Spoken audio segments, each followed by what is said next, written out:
Hi, everyone, and welcome to the Nucleate podcast. I'm Sam Kessel, and I'll be your host today. We're thrilled to welcome Michael Langer, co-founder and managing partner at T.Rx Capital. He has extensive experience in the startup world, including founding Old Silver VC, making more than 20 investments, including Big Hat Biosciences, Sesame Care, and Seismic Therapeutics, among others. He also was the head of search and evaluation at Paratherapeutics and led 15 transactions there. Michael is also an active philanthropist, is on the leadership board at Beth Israel Deaconess Medical Center. He's on the global board of directors for Mass Challenge and many more philanthropic organizations. And to top it all off, Michael is an active filmmaker and is an executive producer for Superhuman Body, which is an IMAX film. Michael earned his BA from Lehigh University in Science, Technology, and Society. Michael, it's a pleasure to have you here with us today. Great to be here. Thanks, Sam. So starting at the beginning, you have a fascinating background, a very intersectional career like we covered, filmmaking, biotech, VC, digital health. What were some of your inspirations for pursuing this path? Yeah, it's a good question. I think for me, it kind of happened early on, as is probably not a surprise to a lot of people. My dad is Bob Langer, and so from an early age, all the kids in my family were exposed to even when we were as early as 5 years old. He would bring us his lab, and they would his students would make goop with us, which is like basically making like a silly putty. And as a family, we do a lot of science kind of fun things on the weekends like that too. They would always buy us these like candy kits where you'd make your own candy using different materials. And so, we got a lot of cool exposure to fun activities around science when we were young. And as I grew up around it, starting in high school, I started to spend in my summers working at Polaris. And that was kind of my first foray into getting to see that world. And it was really cool. I always like the ethos of startups because I think by definition, you're essentially trying to figure out how do we break systems and make them better. And I really like thinking about the world in that way, and that most things can be better. And I think people that do things in unconventional ways and figure out ways to do that in unique capacities, that's a really, really exciting thing to champion. And so that ultimately led me to wanting to be in startups and now invest in them. Excellent. So it sounds that you had a very early exposure to the startup world, and sounds like your dad had a big role in that and getting that early exposure to Polaris partners. Was there any foundational experiences that you had at Polaris or any other early career experiences that you feel have carried on with you to today? Yeah, I think the biggest one that really got me excited about it was when I was 23.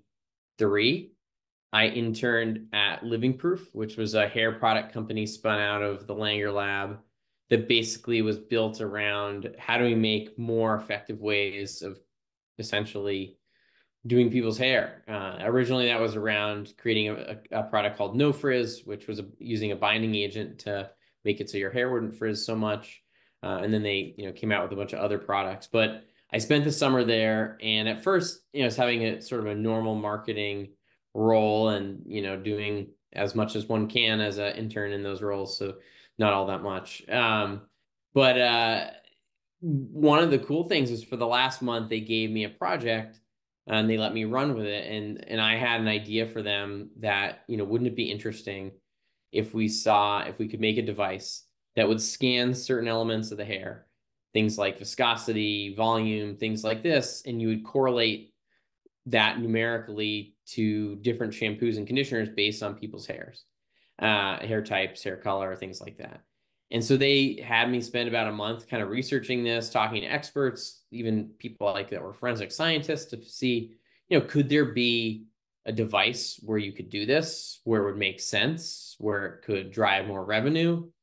And they didn't ultimately do anything with it. But for me, the process of talking to all these different experts and having to come up with an idea like that and see it all the way through and getting to be pretty creative and in some ways entrepreneurial around it, I think that was like my first real exposure towards like, wow, like this is awesome.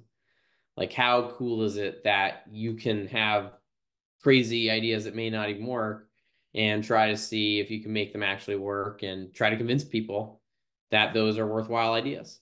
And so that was, I think, for me, the starting point where I was pretty excited about all this stuff. That's great that even at an internship, they allowed you to run with an idea, vet it, talk to people, get that initial feedback, which I'm assuming is a key process that you do in a lot of the companies that you've worked with in the past in terms of how do you assess the validity of an idea, see if it has traction, see if it has legs based Sure. on external feedback. Yeah, I mean, I think it's not so dissimilar to how you would think about starting a company or diligencing one. It makes a lot of sense.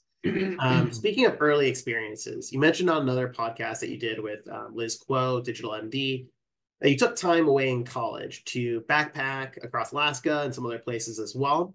Would love to hear more about that and what inspired you to take that step and how it impacted your life generally, beyond your career, how that changed the way you look at things, because that's unusual. Like a lot of folks that we have here on this podcast have been relatively academically oriented and kind of put that way straight through and then transition to industry. But taking time away to do something different, like backpacking, is really interesting. So would love to hear more about that. Yeah, I mean, I think it changed everything. I think for me, I wasn't all that happy in college and I felt like I wasn't getting all that much out of it. So I called my mom on her 50th birthday and I was like, Mom, I didn't drop out of school. Um, and I wanted to do something that I thought would put me in a really uncomfortable place that would be very different than what I was used to. And, I was very lucky in my life, given a lot of the opportunities I had had.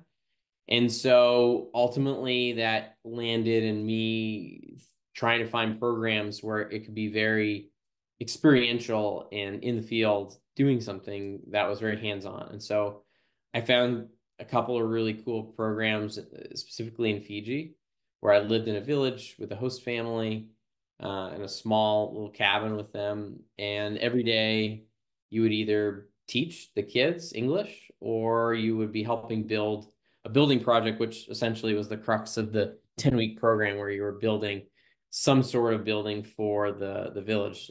In this first specific one, it was a girls' dormitory.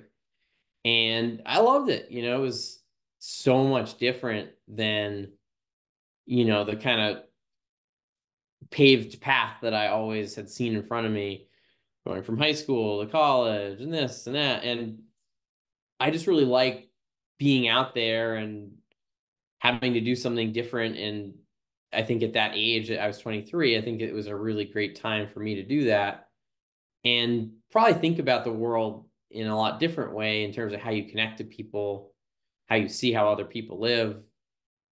These are certain things you can read about or see, but when you're living it, it's a lot different. And so I think that exposure to me was somewhat eye-opening.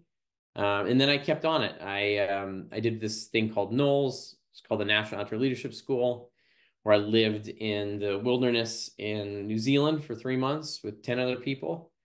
And, the goal is really to learn soft skills like leadership, teamwork. How do you push yourself? How do you be uncomfortable and deal with it?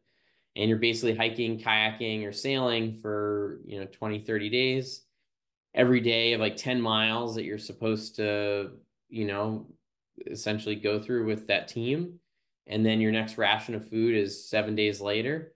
You got to make it work. And, it's not like you don't have you have like two people that were sort of like guides and it's not like you're just thrown there and it's like, anything crazy. But, I think for me, again, like that really pushed me to be uncomfortable. Like, pushing yourself to hike 10 miles in a day, to have a 60-pound backpack, to be around people that you might hate, or that you have to figure out how to work with them. And you can't escape. You can't go, run away. You literally are in a tent with them. So to me, that was the biggest, I think, experience that changed things for me in my life because it forced me to be massively uncomfortable. And I think grow up in a lot of ways. I think when you're 23 or any 18, whatever, anything in your early 20s or before, you're just like this kind of awkward human, I think, that is like trying to figure things out and like who you are in the world, what is the world, all these fundamental questions. And so that was a great experience. And then I went back to Fiji, did another stint there. The first time I had to leave halfway through because I got strep in my ear. So it was pretty brutal. And so I ended up going back there and getting to finish it. And then I did another NOLS course in Alaska. And then I went off to Thailand and Laos to teach English for about 5 months.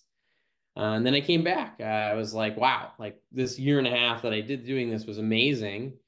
But now what? It was a really cool way of like thinking about life and experiencing life differently, but didn't show me what was to be next. So that's when I spent time. I worked at Living Proof. I worked at Achille Interactive Labs, Polaris again. And then, it was important to my family. Both my parents are PhDs to, I ultimately did it for me, but, I ended up going back to school to finish things out at Lehigh as well. It sounds like a fascinating and really foundational experience, and I can see a lot of ways where it could impact all the things that you do today, working with people that you may or may not like, teamwork generally, being comfortable with being uncomfortable, taking risks, and sounds like even doing things that you didn't think you were capable of doing, right? Like 10 miles with a 60-pound backpack sounds very intimidating. I'm sure it was when you were going into that, and I'm sure those types of lessons live on with you today. Yeah, definitely. So going back to your career experiences, once you got back from this, one of the things you ended up doing was going to Hair Therapeutics, where you were head of search and evaluation and licensing.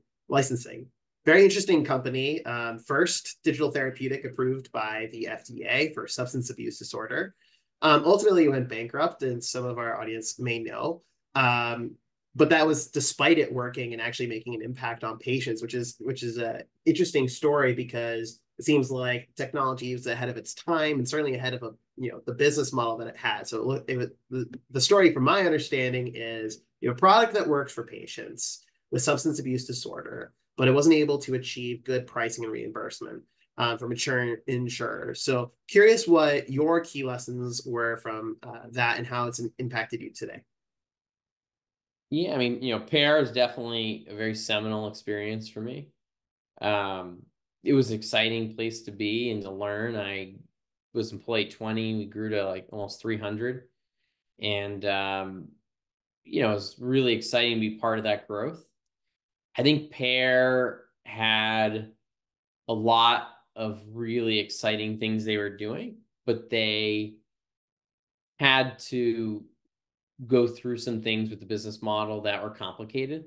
I think the reimbursement risk was one that was very difficult. And I think, unfortunately, it didn't move fast enough in terms of, legislation and how the payers worked around it. I think the biggest learnings from something like that is business model risk and thinking about, how do we de-risk that more, and how do we pivot if we need to? Not to say that it may have made sense or not made sense for Pear to pivot its model, but it's certainly something as we look at companies that we want to see them being pretty thoughtful about.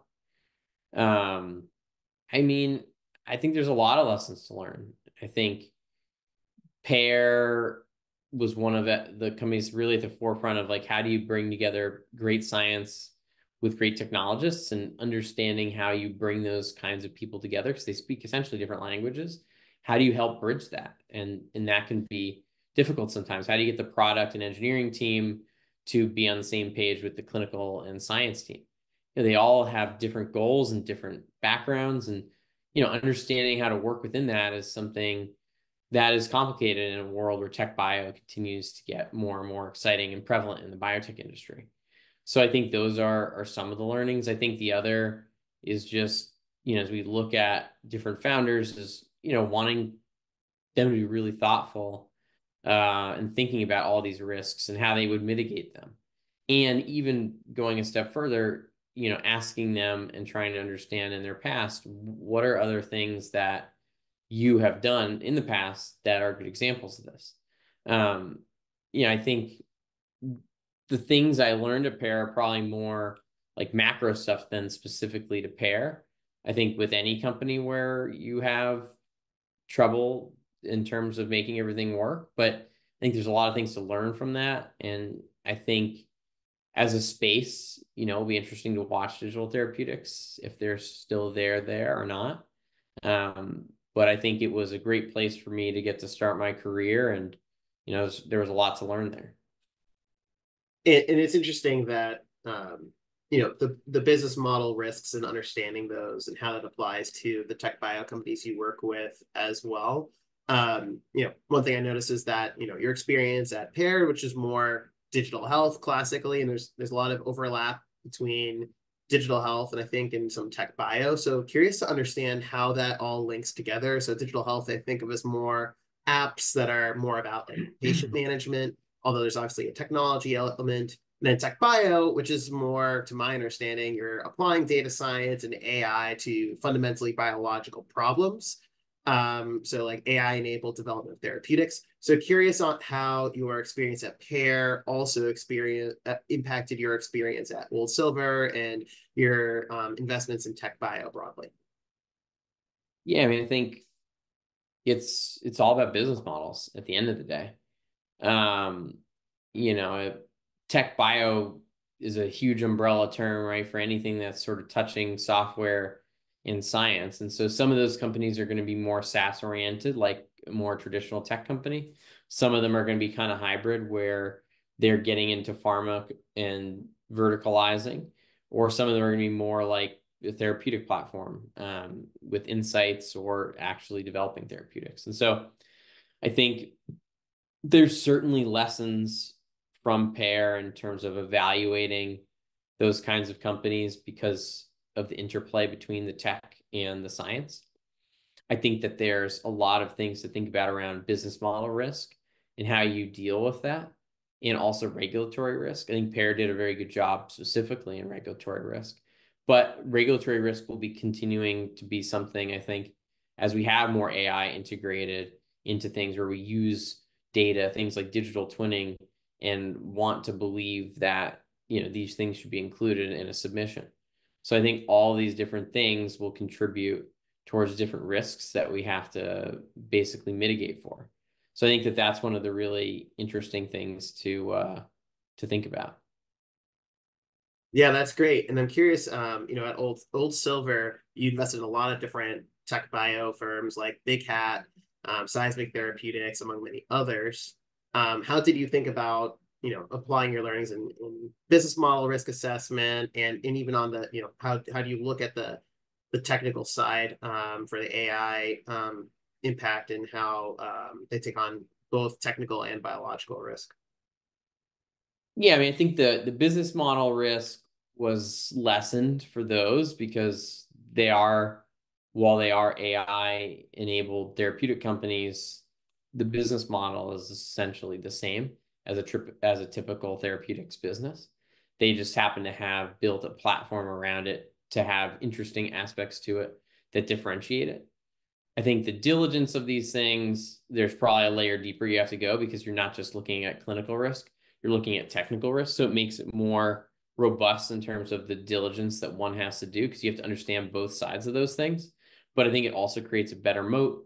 And I think in the long run, and this is why people are excited, I think, about tech bio, there's potentially even more upside for these businesses in terms of both being able to speed up development and so being able to churn out drugs potentially faster, or having subsidiary businesses within it where they can do things around insights as well as licensing beyond just developing of therapeutic products. So I think there's a lot of really interesting aspects to it. So I think it's just really double clicking on those different facets of the business. Yeah, that makes a lot of sense. Now you're pivoting from Old Silver and you're now leading T.Rx Capital, a new fund. Can you talk about how it differs from Old Silver, maybe in terms of foundationally, in terms of how it's going to be investing differently, and what inspired starting this new fund? Yeah, I mean, I can't say all that much because we're still in market, so there's not too much I'm able to share. But what I can say is we're more focused on specific areas within healthcare, which is mainly having some sort of technological aspect to either infrastructure on hospitals or biopharma, or on the other half, doing things around platform technologies for drug development or specifically developing drugs. Um, I think for us, the reason we wanted to do it is we felt like we had a really great platform to build a fund that could, I think, have a lot of impact. And I think our family has built a lot of meaningful relationships that made sense to do something like this. One of the stats that I think we're most proud of is from my father's lab, there's been 1,000 students, and they're now professors at 400 universities across the world. And so that gives us this really interesting flywheel of deals at the really early stages. So we're very excited about early venture, and then specifically in that sort of vertical that I discussed. And so that's kind of how we think about things right now.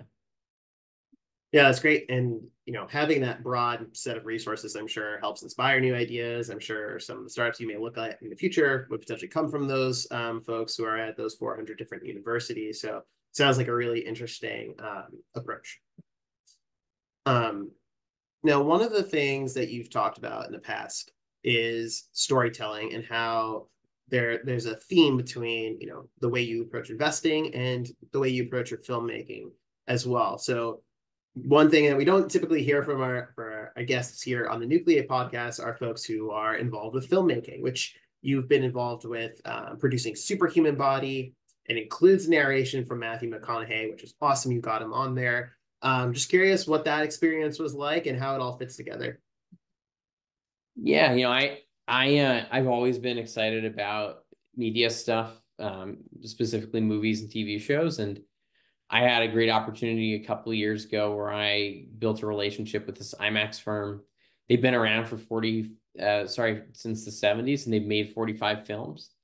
And so they always had wanted to do something in science. And so I teamed up with them to build this film. And, we got some great sponsors, and I think there were some great stories to tell. And so we built this movie, came out in April, and I think it told some really important stories about innovation, specifically cardiovascular disease and oncology and prosthetics. And, we have a bunch of other stories we want to tell too. We have a few other movies in development. I think we'll have some announcements in the next couple months on one of them. And I think, but broad-based, in terms of storytelling, I think at the end of the day, if you look at any biotech, at least at the beginning stages, it's a story, right? There's data to back the story, but storytelling is as old as time, right? This is how we communicated. If you go back all the way, even to caveman times, probably people are telling stories about different things to tell lessons, and that those lessons or those stories are meant to inspire or to get people to be excited about something or to do something or to make change. And as we fast forward to now, where startups are a big business, at the end of the day, the reason why people are listening to these stories is how good of a story is it to be told. And the great story, at least in our world, is something that can be backed up by science, something that has something exciting because it's novel, it's different, and something that is differentiated. So it's not something that they constantly are hearing about, but also something that's not too ludicrous so that it's not something that one believes is even possible. And then some of it is, not even are sort of like nonverbal, right? It's, when you listen to certain founders, they're really great at eye contact, or they're very charismatic, or they're very good at doing different things with hand gestures. All these different things that are sort of nonverbal cues that are drawing in people. And ultimately, you have to show that there's things beyond these that are working in terms of data, but ultimately all of it stems through the deck, which is essentially the storybook that you're building. And then the pitch that you're stating, the elevator pitch, that's really just the story.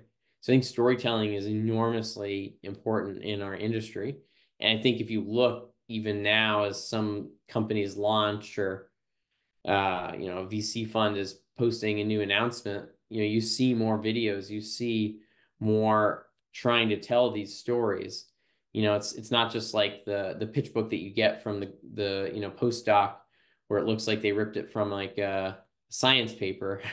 There is a reason why people want a beautiful deck, why they want to hear a great story. It's a balance of these things. But I think it is really critical in terms of being able to do well as a company to be a great storyteller. And it sounds like it applies to everything, right? Like it applies in the filmmaking, it applies in as an entrepreneur trying to persuade VCs to invest in you. It applies as a VC trying to get investors like LPs to invest in you. I'm curious if you've seen anyone who's an amazing storyteller that you are inspired by, and if you have any tips for folks, especially for those PhDs you mentioned who are often in our audience, to make their stories more compelling and less ripping off of a, say, science paper that they may have published. How do you make that story come to life as an entrepreneur? Yeah, I think our influences are often the people that we get to spend the most time around. So, the first is obviously my father. I've heard him. I can probably give his talk. He's still better at it than me, but I've seen him give this talk so many times. And so I've always seen, you see how the audience reacts to certain jokes, how they react to certain aspects of his sort of persona. And all these are things that like you can't replicate because certain people are going to have a certain aura about them or a certain way about them. And because of that way or aura, that may influence like the kind of jokes they can make or not make. Everyone's sort of style, I think, influences their ability to do those things and what plays and what doesn't play. But certainly watching how my father does that, and I think he does it quite well, I think plays into that. I think he utilizes humor well in a very tasteful and appropriate timing of way, and I think he does that well. I think he also keeps things interesting. He's not just talking at people. And so I think people can listen to him for a while because he makes it a little bit more interactive. And he uses examples. I think people like examples because it makes them feel more comfortable. It makes them feel like it's being connected to something they already understand. I think also because we're in science, which is very complicated, the best communicators are the ones that really understand how to make science something that you could talk to a 14-year-old about and their head wouldn't spin. Some of it's also about the speed of your voice. Some people speak too fast. Some people speak too loud. Some people speak too not loud. It's just, all these things matter, and they are things that everyone can get better at. And I think I would say first and foremost, certainly learning from my father has been, I think, helpful. And I think Corey, who founded Pear, and we worked together on our fund as well. Digital therapeutics, even though ultimately it didn't work, I think the promise of what they could have been, it really did make a lot of sense. And it was a really exciting area and idea. I think he told that story extremely well. And I think that that's why, as an industry, digital therapeutics became what it was for some time, is because it does make sense, right? These apps do improve outcomes for patients. Regulation has been de-risked. I think there's at least over 10, maybe even 20 of them FDA approved at this point. People want to use them. I think Pear had 50,000 scripts at peak. The issue became the model, and the reimbursement part didn't work. But I think the story and promise of what that could have been was a really exciting one. And I think the greatest companies that we see in our space are the ones where there's great stories and great storytellers to tell them.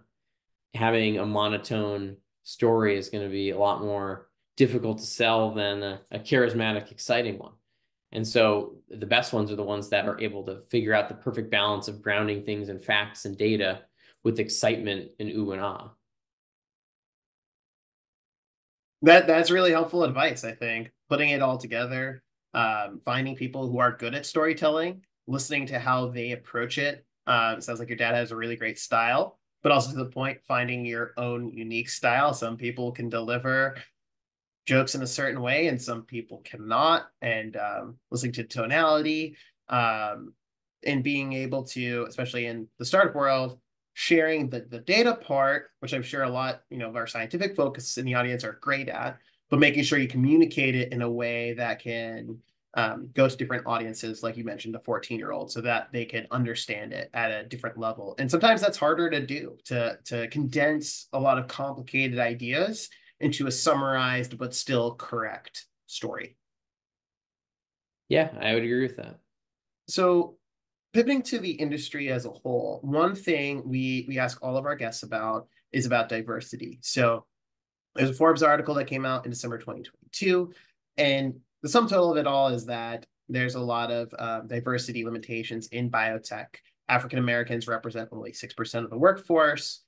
Asian employees represent 21%, and the list goes on. And this is also continued at the C-suite level, where people of color make up only 24% of executive teams and 28% of CEOs.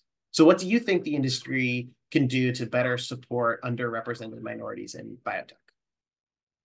Yeah, I mean, I think there's a lot of different ways. I think like in Project On-Ramp is a good one. I think creating opportunities is probably one of the big pillars that's important.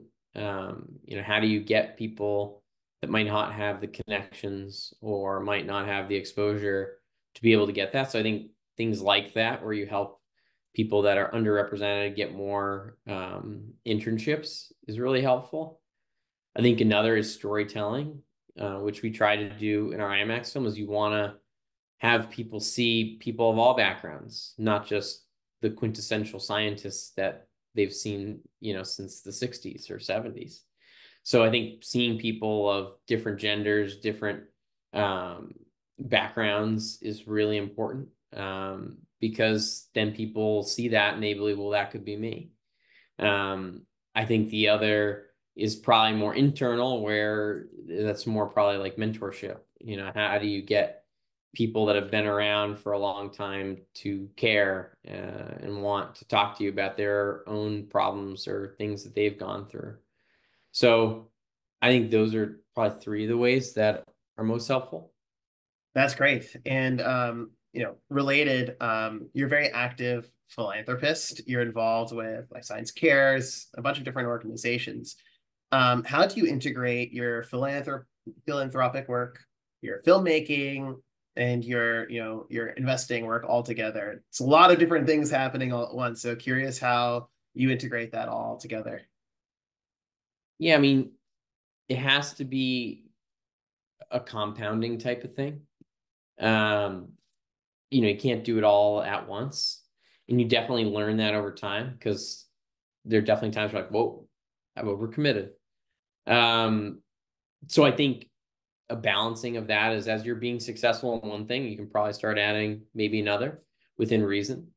I think for me, I've wanted to balance those things. And so, the big thing I started with was Pair, and then I started doing some of the media stuff, and then I started doing some of the investing stuff.